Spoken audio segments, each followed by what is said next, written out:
Bonjour à tous, aujourd'hui nous abordons le premier épisode sur la création de notre application de gestion de liste de courses.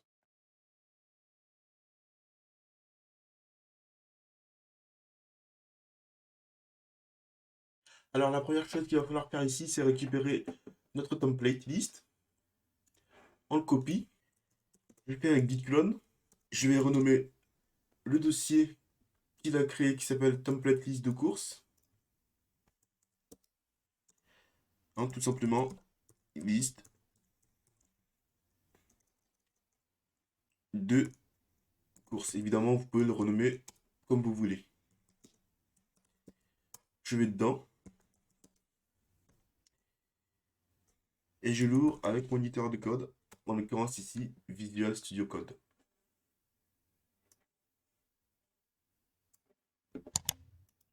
Donc ici, vous voyez bien qu'il nous a bien téléchargé nos assets avec nos CSS, JavaScript et images, notre config, le SCSS, ainsi que le fichier gutfile, index, HTML, package.json. Donc ici, nos paquets ne sont pas encore installés. Donc pour les installer, je fais un yarn install. Alors moi ici, je travaille avec yarn. Évidemment, si vous travaillez avec npm, vous ferez npm install. Et ce qu'il va faire, et du coup, c'est qu'il va installer toutes les dépendances de développement ainsi que nos dépendances de prod. En attendant, ce que nous allons faire, c'est créer le premier fichier qui va s'appeler serveur.js car ici, nous allons travailler avec Node.js. Donc ici, nous allons créer un serveur qui va écouter nos requêtes HTTP. Donc ici, si vous avez l'habitude d'utiliser du Node.js, ça ne devrait pas être une découverte pour vous. Donc je require le paquet express.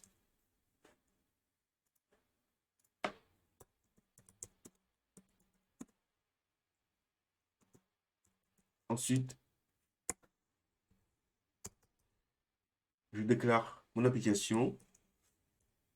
La première route que je vais déclarer, c'est la page d'accueil. Et ici, il prend paramètre et la request et la response. Alors, ce que je vais faire avant tout, c'est vérifier que cela fonctionne bien. Donc, je vais faire un hello world, sans oublier de lui dire sur quel port est-ce qu'il va écouter. Donc ici, je lui dis, tu vas écouter sur le port 4000. Donc, je fais OK. Nos modules sont bien tous téléchargés. Donc ici, je vais lancer mon serveur. Donc, je fais yarn run dev. Et là, je vais sur mon port d'écoute. Ici, en l'occurrence, 4000. Et là, vous voyez bien qu'il me fait Hello World. Donc, ça fonctionne bien. Alors, ce qu'il va falloir faire ici, du coup, c'est afficher notre page d'accueil. Ici, on arrête notre serveur. Alors, ici, nous allons travailler avec le design pattern MVC. C'est un design pattern qui est extrêmement connu. Le parcours sur design pattern découpe notre application en trois parties. D'abord, la partie view, c'est ce que verront les utilisateurs. Il y aura la partie contrôleur qui va s'occuper de tout ce qui est logique. Il va aller récupérer les données que lui fournira le modèle, qui va ensuite envoyer à la vue. Ce qu'il pourra faire également, c'est faire des traitements au niveau des données pour ensuite les envoyer à la vue. Donc ici, nous allons créer trois dossiers. Le dossier views, un dossier controllers et un dossier models. Alors ici, nous allons créer notre premier contrôleur.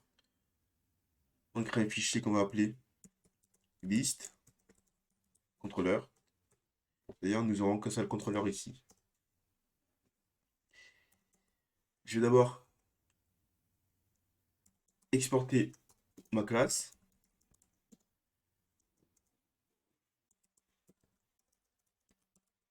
Classe que je vais appeler et liste contrôleur. Alors ici, c'est égal.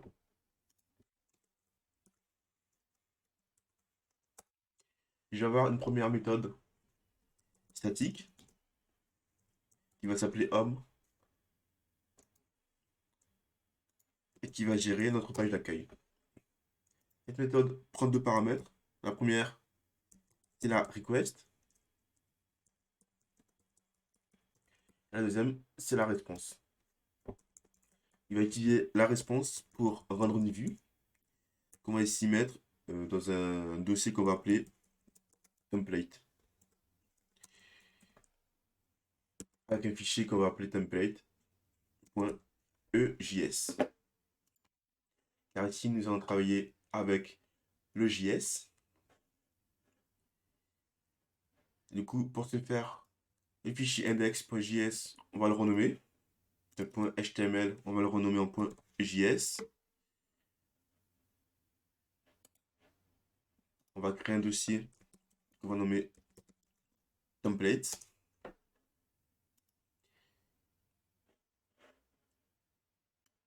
Et on va mettre notre fichier dedans. Alors on va également avoir un autre dossier qu'on va appeler parts, qui contiendra notre footer ainsi que notre header. Un troisième dossier qu'on va appeler component, vous comprendrez pourquoi par la suite. Alors pour faire court, le JS c'est un langage de template, donc c'est du JavaScript un peu poussé. Il va nous permettre de faire des inclusions de pages et tout un tas d'autres choses. Alors ici nous allons découper notre page. Donc ici, je vais prendre mon header.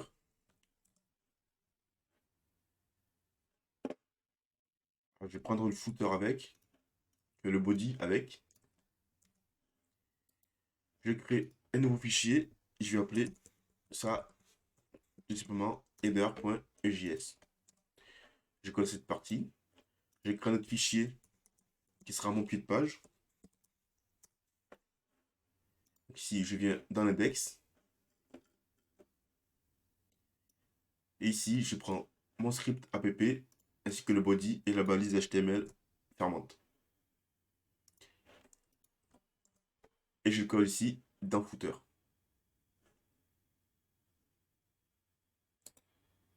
D'ailleurs, le index.js, on va le renommer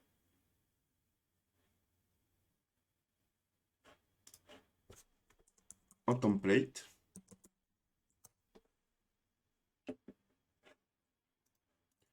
Donc ici, on enregistre notre footer et également notre header. Alors, ce contenu-là, étant donné que ce sera un composant, je vous expliquerai par la suite ce que c'est exactement. On va créer un nouveau fichier dans le component qu'on va appeler tout simplement home.js.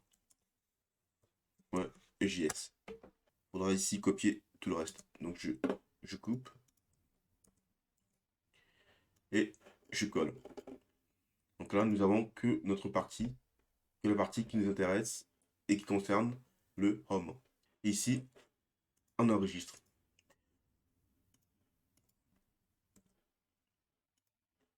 Alors, ce qu'on va faire dans ce fichier template, c'est qu'on va inclure tous nos autres fichiers. Pour ce faire, EJS utilise une syntaxe assez simple, qui est chevron ouvrant, pourcentage, tiré 18, et là, il y a une méthode qui s'appelle include. Donc ici, sachant que nous sommes dans le dossier template, nous allons devoir reculer d'un dossier pour inclure notre footer, notre header, ainsi que notre home. Donc ici, je recule d'un dossier. J'inclus le header. Là, je ferme ma balise. Et ici, je remplace par mon footer. Et ici, ce que je vais faire, c'est que mon header là, donc ici, l'header là, c'est le haut de page avec notre icône. On va le couper.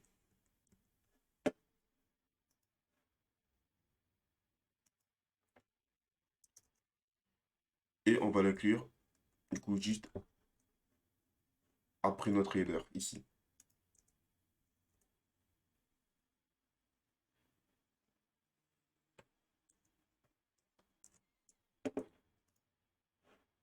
Donc ici, dans le home, nous avons que la partie qui correspond à tout le reste. Donc ici, on va pouvoir enregistrer. Ce que nous allons faire maintenant, nous allons déjà inclure notre liste contrôleur au niveau de notre serveur, ici. Const, on va appeler ça list, tout simplement. Require. Notre dossier controllers et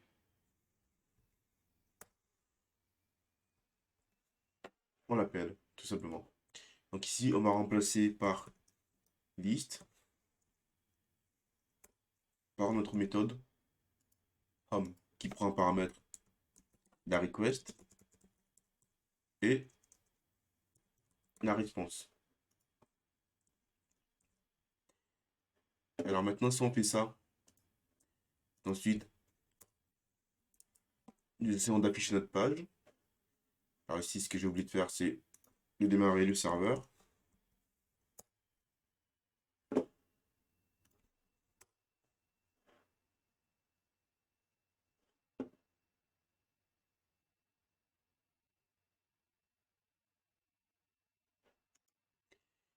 Alors ici, il m'affiche rien. Alors je retourne ici au niveau de template. Je vais afficher une balise. Salut. Alors curieusement, il comprend la syntaxe EJS. Logiquement, il aurait dû m'afficher une erreur. C'est sûrement dû à une mise à jour. Alors ici, le problème, c'est que notre CSS, lui, il ne l'a pas compris, tout simplement parce qu'il ne sait pas comment l'inclure. Donc ici, si on fait un CTRL U et qu'on essaie d'accéder à notre CSS, il ne trouve pas le fichier. Ce qui est tout à fait normal. Alors ici, ce qu'on va devoir faire, c'est-à-dire que nos fichiers statiques se trouvent dans tel dossier. Donc ici, on fait app use express. On utilise ici le mot statique pour dire que nos fichiers statiques se trouvent dans ce dossier plus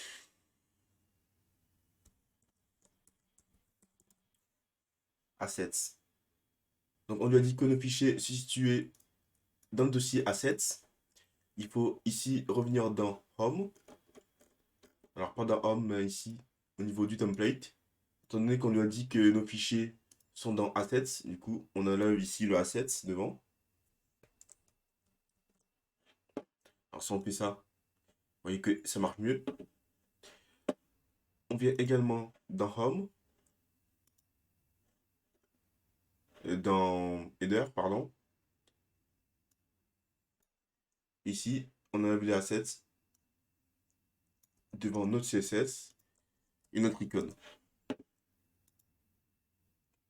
voyez qu'ici, nous avons notre header. Alors, comme vous l'avez vu, c'est un petit peu chiant de devoir, à chaque fois qu'on fait une modification, de devoir à chaque fois venir et rafraîchir la page. Et c'est dans cette optique que GupFile va nous servir. Donc ici, on vient au niveau de GupFile. Alors ici, logiquement, il n'y a rien à modifier. Donc ici, alors si, il y a une petite chose à modifier, c'est ici, au niveau du proxy. Ici, il va falloir faire matcher le port avec le port du serveur Node.js. Donc ici, on lui dit, bah, c'est le port 4000. Ensuite, le watch ne sera pas utile. Pourquoi? Tout simplement parce que le CSS a déjà été fait en amont. Alors, à moins que vous ayez besoin de rajouter du CSS, donc avec les fichiers SCSS, autrement, vous pourrez commenter cette ligne-là. Donc ici, on peut enregistrer. On va ouvrir une console avec CTRL-U.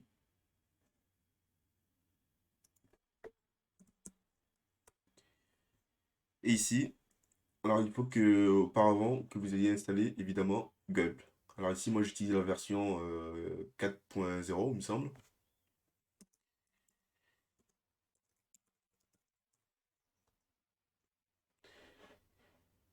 Alors c'est bien ça, j'utilise la version 4.0.2. Et le CLI, c'est le 2.3. Ici, je fais un gulp, watch, que je vais lancer ma tâche qui me permet de watcher les fichiers et et de rafraîchir mon navigateur au besoin. Donc vous voyez que ce qu'il vient de faire ici, c'est qu'il vient d'ouvrir une page web, c'est qu'il vient d'ouvrir un autre onglet sur le port 3001, sur le port par défaut sur lequel il écoute. Donc ce port-là, donc cet onglet-là, je n'en ai plus besoin, je peux le fermer.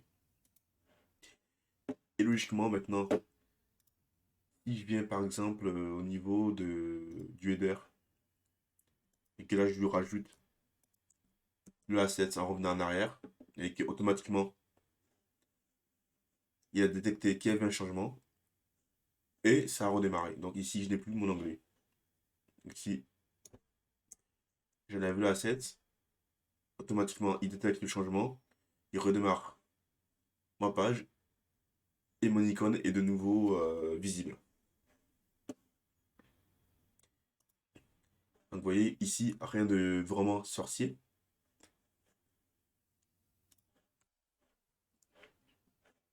Alors, nous allons pouvoir du coup mettre ça tout en bas.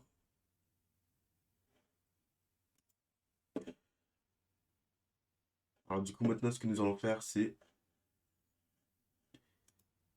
alors, juste pour s'assurer que notre home sera bien là. Alors le salut est forcément lui sera plus visible.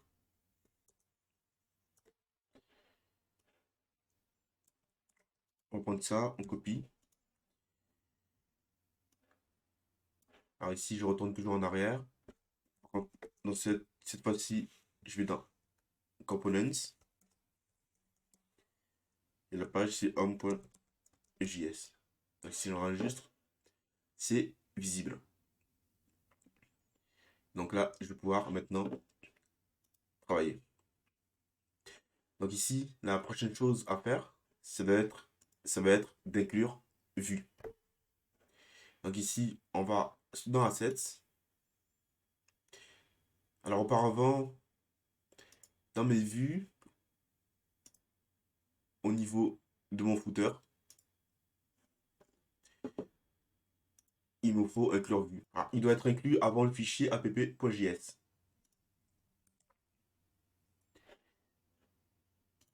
Maintenant, je vais dans app.js. Là, je vais pouvoir faire F12. Alors évidemment, j'ai un petit problème d'accès au fichier.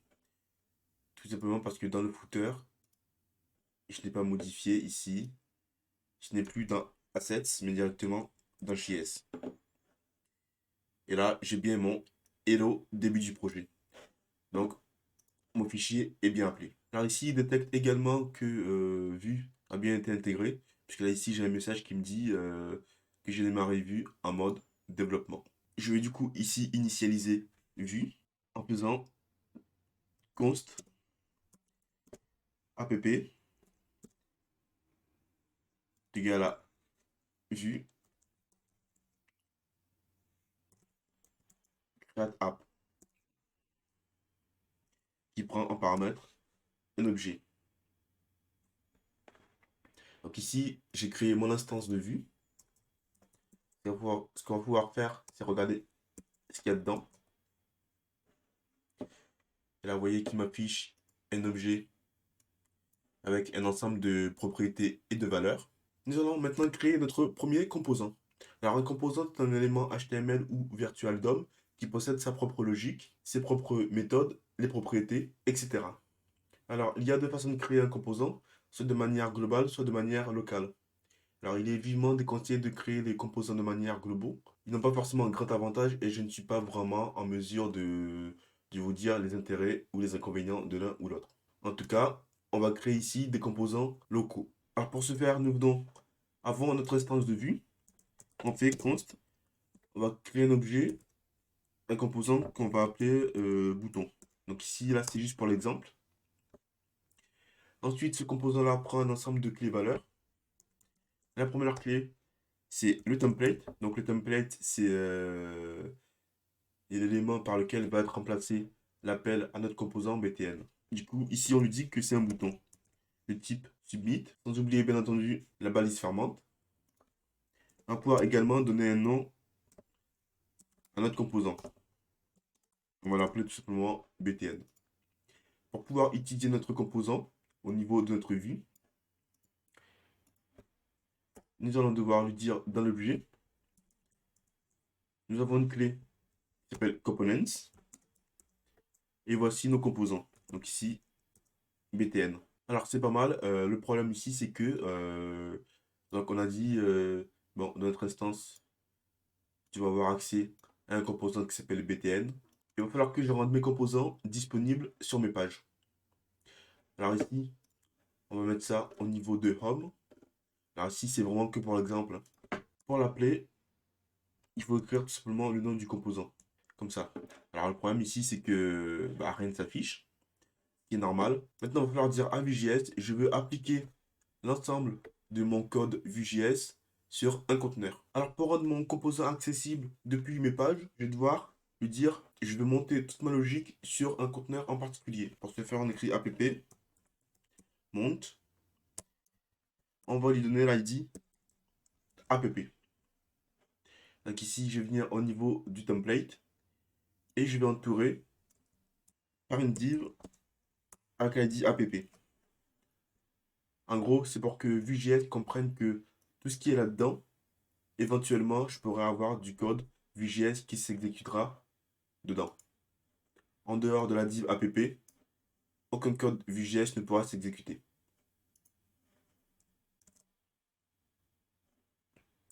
Et là, ce que je vais pouvoir faire, ici, je vais au niveau du home.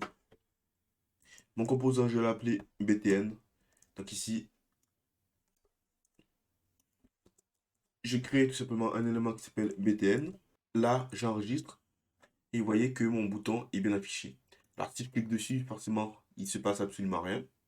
Et on va pouvoir faire exécuter du code par ce composant. Pour ce faire, on vient ici, on a accès à une clé qui s'appelle methods, dans lequel on va lui mettre toutes nos fonctions. Donc ici, on va créer une méthode qui va s'appeler, par exemple, hello. Et qui va tout simplement nous faire un console log de bonjour. Pour que je puisse interagir avec cette fonction au clic du bouton, je vais au niveau de mon template. Pour accéder aux événements Vue.js, je fais arrobase. Donc là, l'événement s'appelle click. Alors, il existe divers événements selon l'élément HTML qu'on emploie. Donc ici, je peux avoir accès à l'élément double clic, on mousse, on mousse over, etc. Donc ici, je lui dis, tu exécutes ma méthode hello. Et si je fais ça, vous voyez bien qu'il m'affiche bien bonjour au niveau de la console. Alors, autre chose de très important, chaque composant possède ce qu'on appelle un cycle de vie. C'est-à-dire que à partir du moment où on crée le composant jusqu'à ce qu'il est détruit, on va pouvoir avoir accès à plusieurs méthodes. Alors si on regarde ce schéma-là, on a des méthodes prédéfinies qui sont before create, created, donc ça c'est une fois que l'élément est créé, avant que l'élément soit monté, une fois que l'élément est monté, avant sa destruction et une fois que l'élément est détruit. Alors celui qu'on va utiliser le plus souvent, ça va être le mounted. Une fois que notre composant est créé et qu'on va pouvoir interagir avec lui. On va essayer ça tout de suite. Mounted. Et on va faire un console log. Je suis monté. Et là, vous voyez, j'ai bien mon message qui me dit je suis monté. Alors, cette méthode est souvent utilisée pour hydrater un objet, c'est-à-dire qu'on va pouvoir, par exemple, se connecter via une API et récupérer des informations qu'on va vouloir après afficher à l'utilisateur. Dans cette application, on va l'utiliser au moins deux trois fois. Alors, c'est intéressant ça. Par contre, moi, ce que je voudrais, c'est pouvoir avoir directement ma page Home. La première méthode, on pourrait se dire, bah tiens, bah, ce que je vais faire, c'est que je vais créer un composant qu'on va appeler tout simplement Home, car il fait référence à la page Home, à la page d'accueil, et dire mon template. Ce que tu vas faire, c'est, bah, je prends tout ça, alors sans le bouton,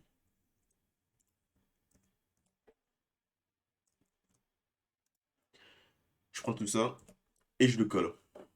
Et ensuite de déclarer bah, nos méthodes, nos données, etc., etc. Alors ça marche très bien, y a pas de souci. Par contre, le problème, c'est que vous voyez qu'ici, on mélange du code statique avec du code JavaScript. Ce qui n'est pas forcément une bonne idée, parce que déjà, bah, ça va alourdir notre fichier. Si on doit inclure chacun des composants, on va avoir un fichier très long, et à maintenir, bah, ce n'est pas forcément très pratique. Et à maintenir, ce n'est pas très... On va avoir un fichier extrêmement long, et à maintenir, ça va être un enfer. Donc, on peut faire quelque chose ici de beaucoup plus simple. On peut lui dire, bah, mon template, toi, tu vas faire référence à un élément qui possède un ID, qu'on va nommer tout simplement Home. Alors ici, ce qu'on va faire, c'est que chaque page que nous allons créer sera un composant. Si on regarde l'exemple final, vous voyez qu'ici, j'ai une page, donc ma page Home. Donc ici, moi, ça c'est un composant. J'ai ma page qui me permet de rajouter un nouveau produit. Donc ça c'est également un composant. J'ai la page qui me permet de modifier une liste de courses qui est également un composant. Et également une autre page qui permet de visualiser mes articles qui est également un composant. Donc ici, j'ai au moins 4 composants. Donc au moins 4 pages. Chaque page est un composant. Donc mon premier composant sera le composant Hub. Alors pour l'instant, ce qu'on va faire également, c'est qu'on va créer, utiliser la méthode mounted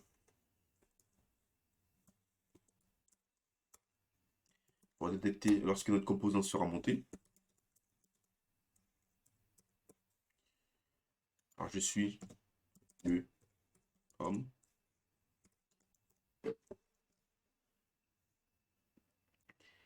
Donc, comme par notre bouton, on va pouvoir rendre accessible ce composant-là. Alors le problème ici, c'est que bah, si on fait ça, c'est-à-dire qu'il va falloir inclure chacun de nos composants. Alors, comme vous l'avez vu ici, moi ce que je fais, lorsque j'appuie par exemple sur un lien, bah là, vous voyez, je change de page. L'URL, elle est modifiée. Si je veux voir une liste, j'ai également une autre URL.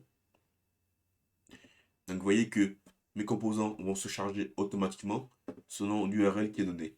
Pour ce faire, nous allons utiliser du coup, alors pour pouvoir faire ça, nous allons utiliser ici vue routeur. Donc la première chose à faire, ça va être de l'inclure. Alors ici, il est très important de l'inclure après vue, puisqu'il est dépendant de vue. Alors ici, moi, j'utilise la version 4. Donc maintenant que nous avons inclus vue routeur, nous allons déjà enlever notre bouton qui ne nous est pas utile. Et ici, nous allons inclure notre routeur. Ici, on fait const routeur égale à view routeur. On a accès à une méthode qui s'appelle create routeur qui prend un objet. Cet objet-là va prendre plusieurs paramètres. Le premier paramètre, ça va être le type d'URL que nous voulons.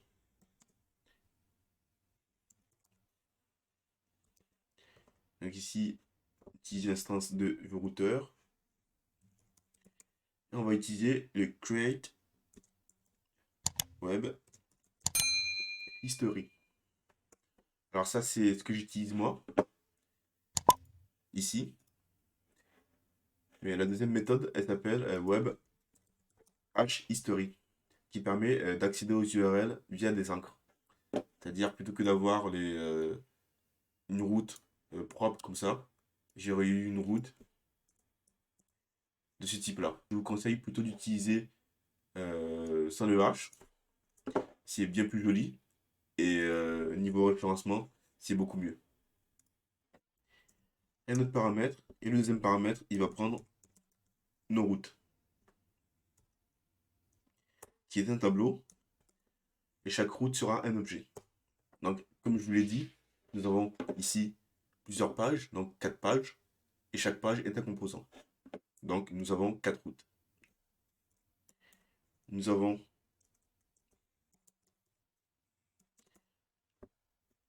la route de la page d'accueil. Donc ici, paf, on lui dit notre page d'accueil. Ici, on lui dit, lorsque tu as la page d'accueil, tu fais charger un composant, qui est le composant homme. Donc le composant, il faut les créer forcément en premier. Et ici, on va pouvoir nommer notre route. Ici, on va le nommer tout simplement home.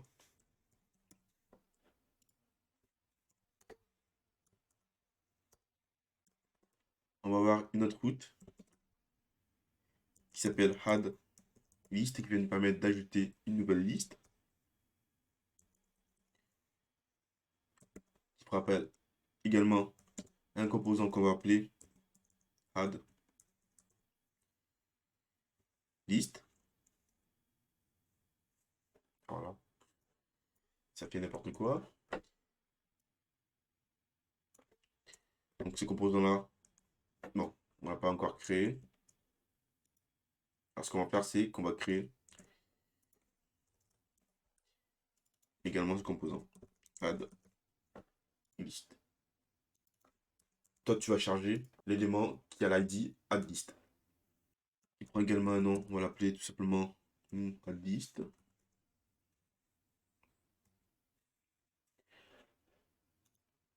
Voilà. Évidemment, ici, rien ne vous empêche d'écrire des commentaires. Composant. Bon, alors ici n'a pas forcément grand intérêt parce que vous voyez que je nomme du coup correctement mes composants. On va avoir un autre composant qui sera le viewList. Donc il va nous permettre de visualiser une liste de courses. On va appeler view list template.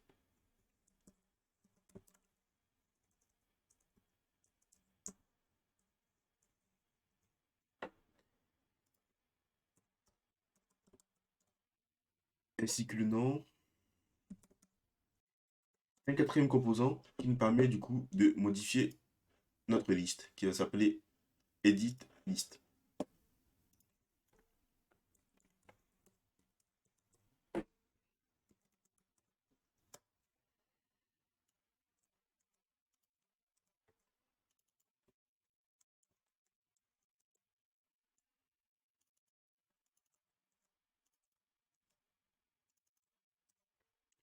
Donc ici nous avons créé nos 4 composants home, add list, view list, edit list. On va pouvoir du coup créer les routes correspondantes.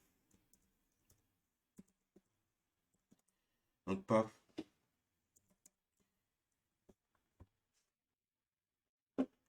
Alors pour la route view, vous voyez qu'ici, j'ai ma route qui commence par view list, view-list-NID. Donc cet ID là, en fait, c'est l'ID de notre liste de courses. Évidemment, si je clique sur une autre liste de courses, l'ID, elle sera différente. Alors c'est Alors cet ID là, ça peut paraître un peu bizarre, mais en fait c'est des ID qui sont créés par MongoDB. Car ici, bah, on va utiliser une base de données MongoDB.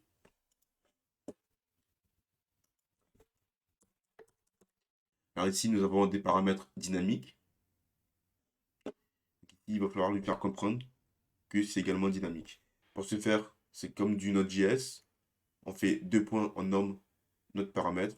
Et ici, on va lui donner une expression régulière. Ici, en l'occurrence, dire de A à Z, répéter plusieurs fois. Avec également des chiffres et des lettres.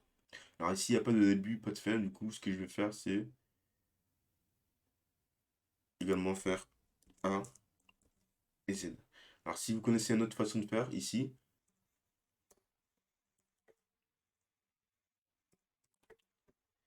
donc là, on lui dit, tu vas charger le composant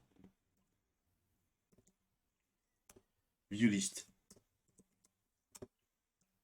Et là, toi, je te donne un nom, tu vas t'appeler viewList. Et notre quatrième composant, notre quatrième route, c'est la route edit. Donc la route edit, vous voyez que bah, en fait, ce sera à peu près la même chose ici. Edit list.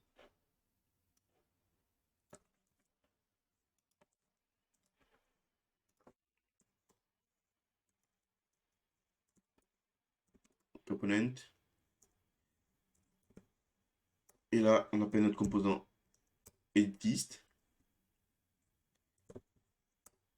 qui va avoir un nom qui sera edit list. Alors ici, du coup, nous n'avons plus besoin de ça.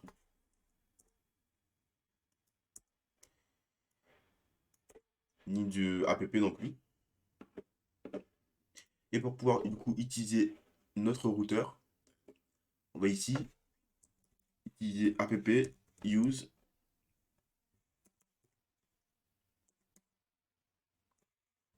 Ici on lui dit, on lui donne notre objet routeur. Donc l'objet que nous avons créé. Alors, si on revient sur la page d'accueil ici, bon. Alors nous avons quelques petites erreurs. Alors ici il nous demande de rajouter la route. Oui, alors ici, il faut forcément que ça vienne de la racine. Euh, Sinon il comprend pas ce que c'est que ça. Ça commence forcément ici par un slash. Alors ici, le problème c'est que bah ici j'ai mon composant home qui est affiché.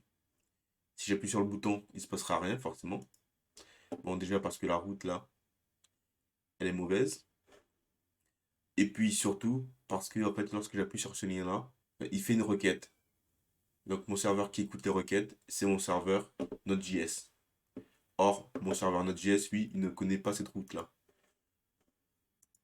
Il ne connaît que la route home.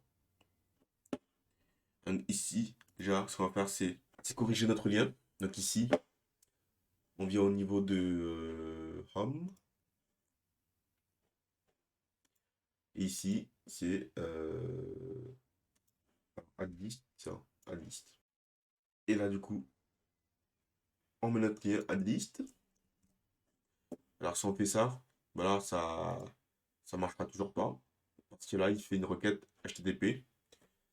Et c'est notre serveur Node.js qui réceptionne. Du coup, ce qu'on va faire ici, c'est lui dire à Node.js, peu importe la route, tu rediriges sur la page d'accueil. Donc ici, on vient au niveau de notre serveur. On fait app get avec étoile pour dire n'importe quoi. Qui prend en paramètre la request et la response. Il va utiliser la response, il va faire une redirection. Redirect. Donc on lui dit, peu importe ce que tu tapes, tu rediriges sur la page d'accueil. Donc ici, ça marche en partie. Mais le problème ici, c'est que bah, nous, on aimerait bien tomber sur notre composant qui d'ailleurs n'est pas encore créé, add list. On vient au niveau du template. Et donc là, l'intérêt d'avoir créé un dossier component, c'est qu'on va inclure tous nos composants. Donc, en l'occurrence, nos 4 composants.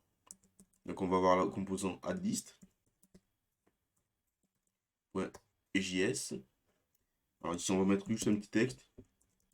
Salut, je suis le composant addList. Voilà.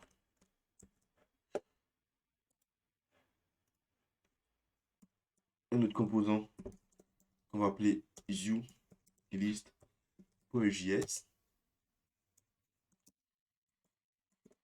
Je suis le du list. On enregistre sans faute d'orthographe. Il y a un autre composant qui est edit.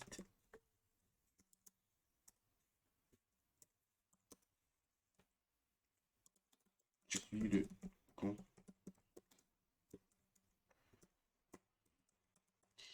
composant edit list. Et ici, on vient au niveau du template.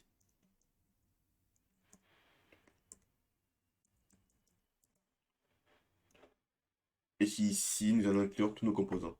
Donc ici, nous avons le composant add list. Nous avons également le composant edit. Alors ici, c'est edit list. Alors évidemment, les composants, vous les nommez comme vous voulez. Mais ici, essayez d'être logique. Pour éviter de vous perdre. Le home, edit. Et ici, view.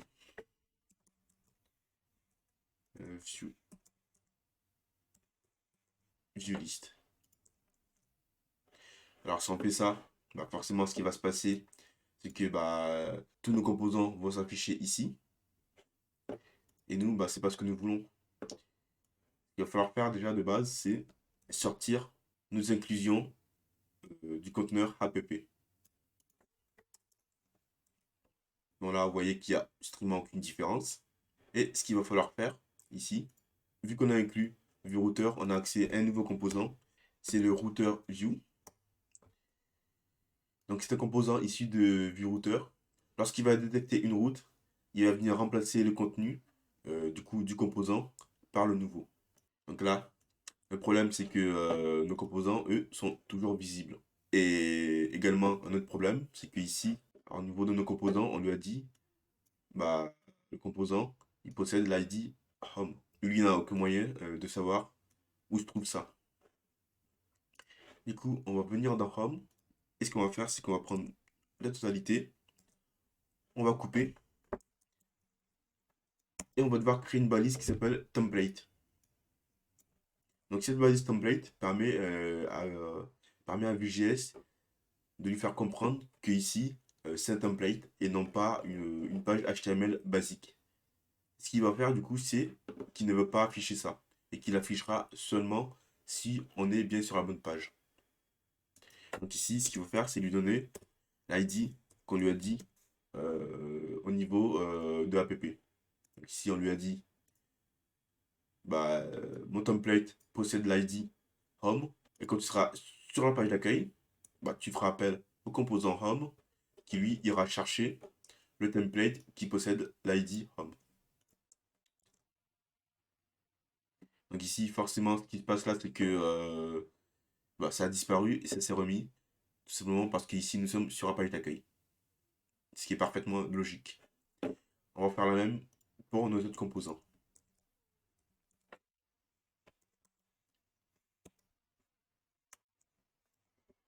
Ici, on met ça dans le template.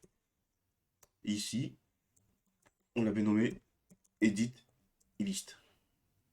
Donc là, c'est logique, ça disparaît. On vient également au niveau de add list. On va faire exactement la même chose. On va lui donner l'identifiant qu'on lui a donné au niveau du composant. Donc lui, il va également disparaître.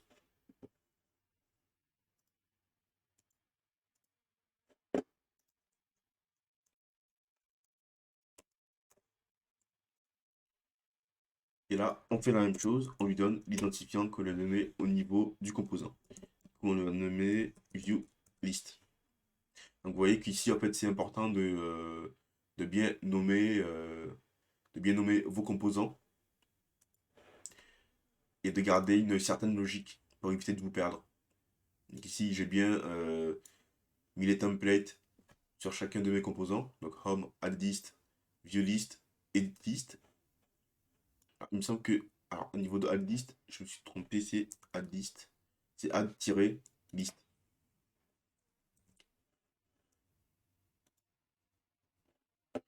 Voilà. Donc ici, c'est bien l'identifiant qu'on lui a donné.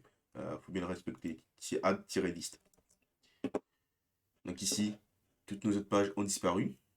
Alors on va essayer d'accéder au composant editList. Alors viewList. Alors au départ, je devais nommer ça comme ça. Donc lui, forcément, il ne comprend pas. Donc là, on est au niveau de app, JS. Et ici, au niveau de editList. Donc ici, c'est edit-list avec un ID qui peut être un alphanumérique répété. Donc ici, on vient au niveau de home. On va mettre ici n'importe quoi. On va essayer d'accéder par exemple au composant viewList. Donc là, si je clique dessus, là, ce qui vient de se passer, vous avez vu que là, ça vient de tourner. Ça vient de faire une requête à mon serveur Node.js. Node.js qui, lui, n'a pas reconnu la route et a redirigé sur la page d'accueil. Et donc, nous, bah, c'est pas ce qu'on veut. On voudrait que dynamiquement, en fait, notre composant vienne se charger ici, à la place du composant home. Donc ici, ce qu'on dit, c'est pas le routeur de Node.js, mais le routeur côté Vue.js. Alors pour ce faire, grâce à VueRouter, on a accès à un composant qui nous permet de créer des liens. Donc ici, ce qu'on va faire, c'est qu'on va remplacer par ce composant-là. Donc ici, il s'appelle link.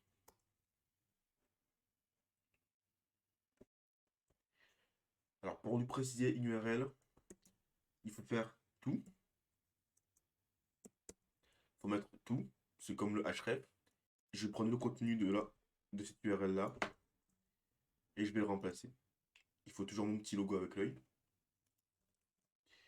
Et là, si j'enregistre et que j'essaie d'accéder, et là, ça marche bien. Sauf que ici, j'ai pas le texte. Ce qui est normal, en fait, c'est qu'au niveau CSS, euh, mon texte, il est caché. Donc ici, vous voyez, je suis le composant viewList. Et en plus, on le voit ici, il nous met bien notre message que notre composant est bien monté. D'ailleurs, petite remarque ici, comme vous pouvez le constater, c'est qu'ici, bah, mes éléments, certes, ne sont pas visibles sur ma page, mais sont bien présents au niveau de l'HTML. Donc ici, vous voyez bien mes 4 templates ici, là, c'est bien mon contenu.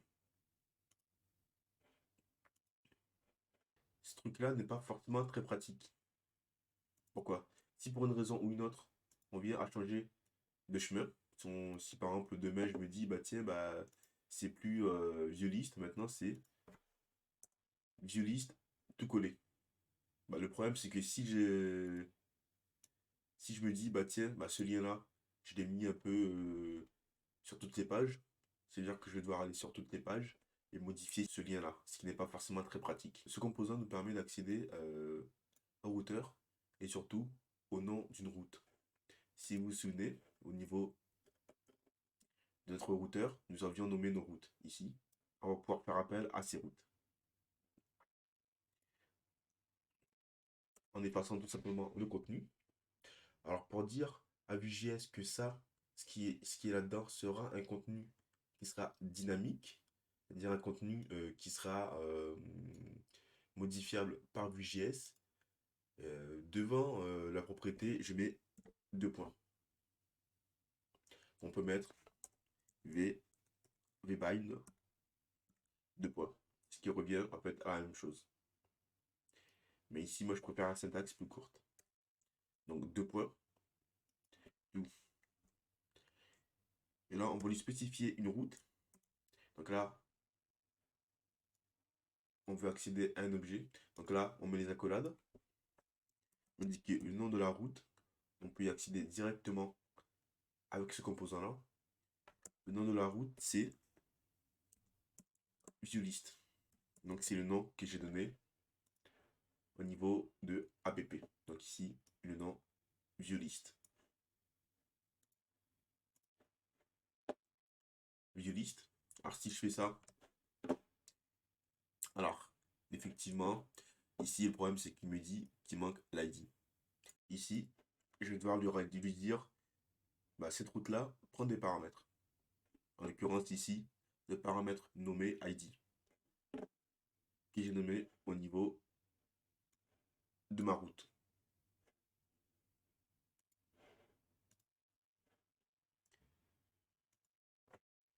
Ici, il prend une deuxième clé qui s'appelle params, qui est lui-même un objet, et qui prend ID. Et l'ID ici, ça va être 1.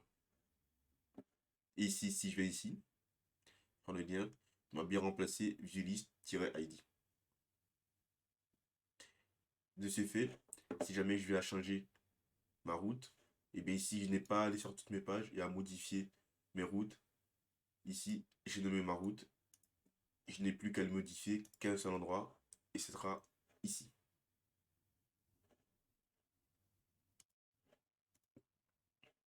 Donc là, on va devoir faire ça pour chacun de nos liens.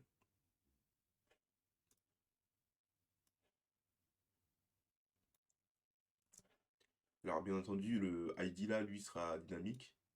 Il sera communiqué autrement.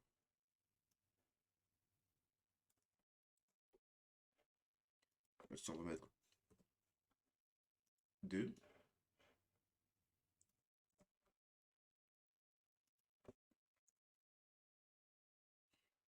Et ici, 3.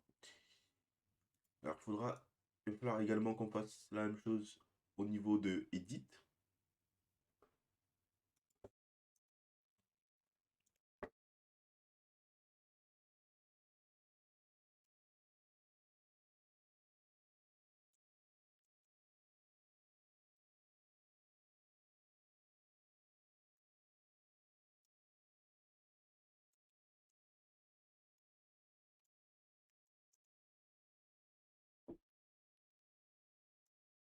Donc pour Edit, la route, on l'avait nommé Edit-list.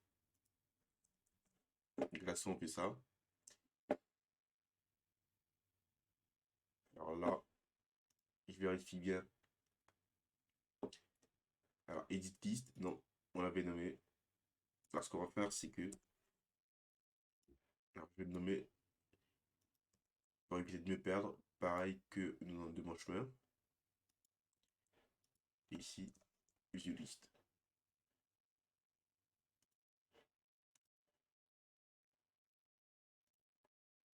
Donc là, forcément, ce n'est plus bon.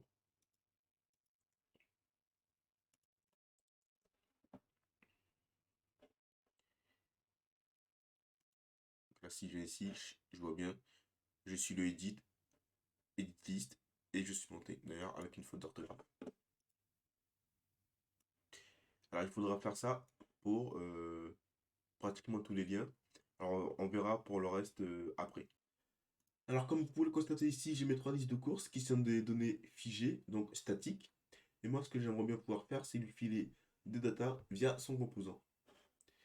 Ici, c'est très simple. Je viens au niveau du composant Home. J'ai accès à une nouvelle clé qui s'appelle Data.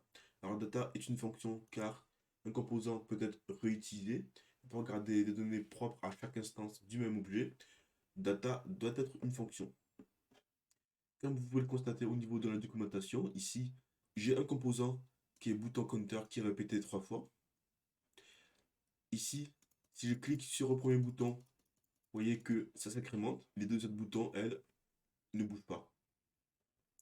Alors si ici data n'est pas une fonction et que vous appelez 3 fois le même composant, ici lorsque vous allez appuyer sur un composant, cela va affecter les données du composant. En l'occurrence ici, count, qui serait du coup une donnée qui est partagée entre les trois composants. Alors j'espère avoir été clair. Ici, je vais vouloir lui retourner mes listes de courses. Donc ici, je vais créer une variable que je vais appeler liste avec un S, qui sera un tableau avec des objets. J'aurai ma première liste avec l'ID 1 et le nom liste de course 1. Et je vais copier cet objet 3 fois. Donc là, c'est 2.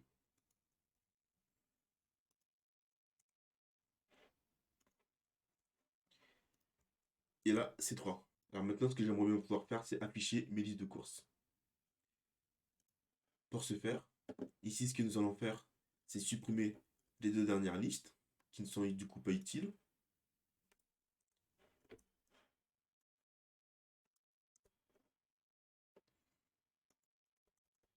Une fois que j'ai fait ça, je vais pouvoir accéder ici à mes données. Alors pour pouvoir écrire des données qui seront interprétées par Vue.js, je mets double accolade et j'écris le nom de ma variable. Ici en l'occurrence, liste avec un S. Et là, vous pouvez voir, j'ai mon tableau qui est affiché. Alors maintenant, ce que j'aimerais bien pouvoir faire, c'est boucler sur chaque élément du tableau et l'afficher dans ma balise table. Pour boucler sur un objet, ici en l'occurrence, je vais créer une nouvelle ligne pour chaque liste. Je vais dans ma balise et j'ai accès au mot vfort. Ici, je vais donner le nom de ma liste, en l'occurrence ici liste sans S, in liste avec un S. Donc je dis, tu vas créer une liste dans ma liste de listes. Et à partir de là, je vais vouloir afficher le nom de ma liste. Ici, moi, j'aimerais pouvoir, du coup, donner l'ID de ma liste. Donc, c'est simple. Ici, je fais liste.id.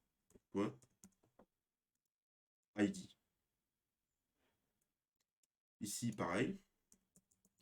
list.id.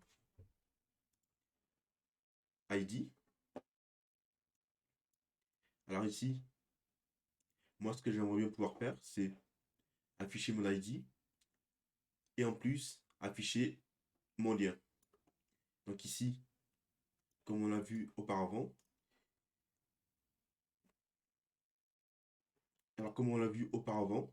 on ne peut pas faire,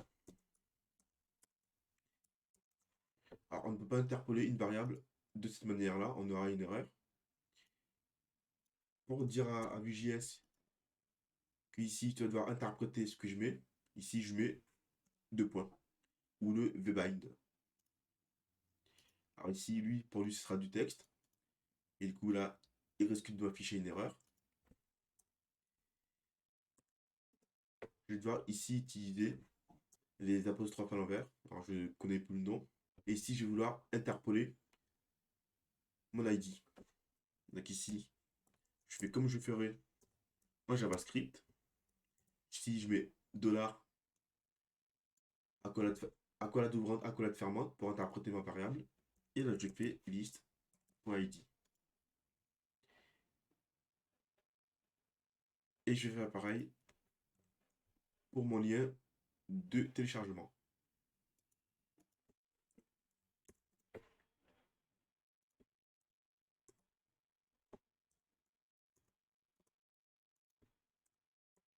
$,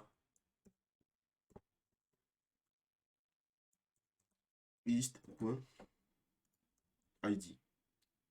Là, je l'enregistre et là, vous voyez que j'ai bien mes listes de courses. Alors, pour vous prouver que ça fonctionne bien ici, ce qu'on va faire, c'est changer le nom. Et là, vous voyez bien que ça a bien changé.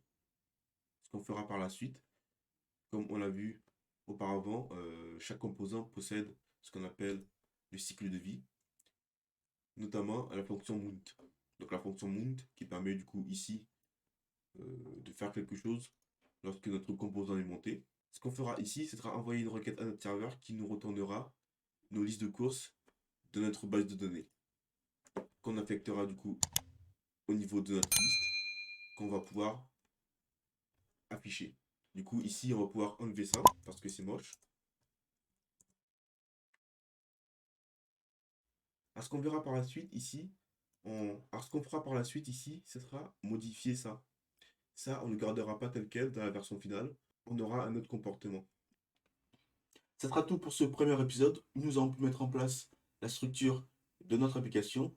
Nous avons créé un serveur web. Nous avons commencé à voir Vue.js ainsi que la création de composants. Nous avons également fait une initialisation à VueRouter qui nous permet de créer plusieurs routes et de naviguer sur les différentes pages qui sont des composants. Pour finir, je vous propose un petit exercice de coder la fonction de recherche.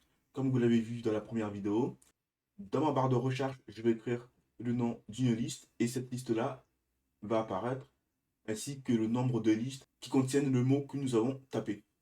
Dans la prochaine vidéo, on fera bien sûr la correction de cet exercice et nous continuerons sur notre application.